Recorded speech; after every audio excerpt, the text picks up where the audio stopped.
Onko sitä porukka, jotka tykkää käydä tanssimassa, yöelämässä, ulkona? Okay. Kuinka moni tykkäs käydä? Silleen, että ei oo mennyt pitkään aikaa. Onko tää miehiä, jotka tykkää tanssia kauheasti? Älkää tanssiko, joo. Koska suomalaiset miehet ei vaan osaa. Se on niinku ihan sama, mikä teknobiisi siellä on taustalla. Silleen, jaha, nyt en kyllä tiedä yhtään. En oo kyllä ikinä osannut tätä, joo.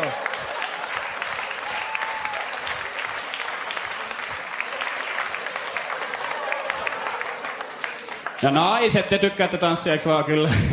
Siellä tanssitaan niin pyllyt. Pyllyt piti sanoa, onneksi tää mene telkkariin. Niin, siellä kun naiset tykkäätte tanssia, kun niin menette siellä silleen, mä en ikinä osaa niin hyvin. Ootteko kattonut, kun te tanssitte ikinä? Ootteko? Me miehet kyllä ollaan siellä. Ja mä en ikinä osaa niin hyvin tanssia, kun naiset ottaa silleen.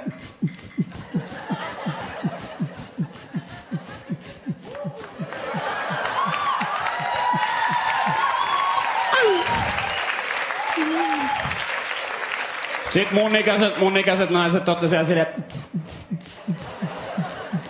Hei, pidä mun laukku. Hei, hae mulle drinkki. Hei, lähde menee.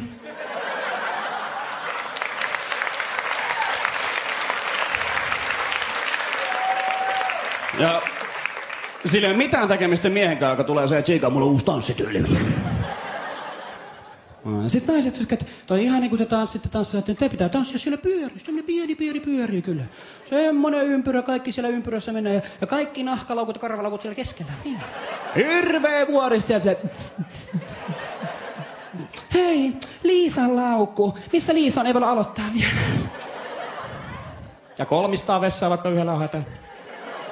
Niin monta kertaa mekin ollaan kuule Pekka Jalavan kanssa käyty se.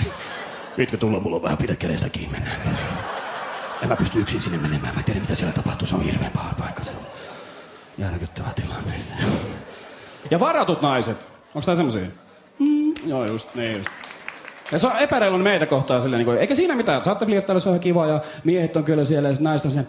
Vitsi, mä en tiedä miksi, mut mä oon saanut kaikki drinkit ilmaiseksi.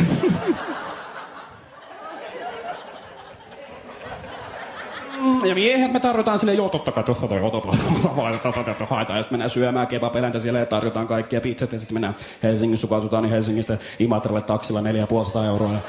Sitten ollaan siellä kotiovella siellä silleen. Ja nainen se, vitsi mulla on kyllä kiva, mutta tiedätkö mitä? Mulla on mies. No niin. Sitten jos olisi Dressman mies, niin voisi olla silleen, niin mullakin. Hyvä, kiitoksia.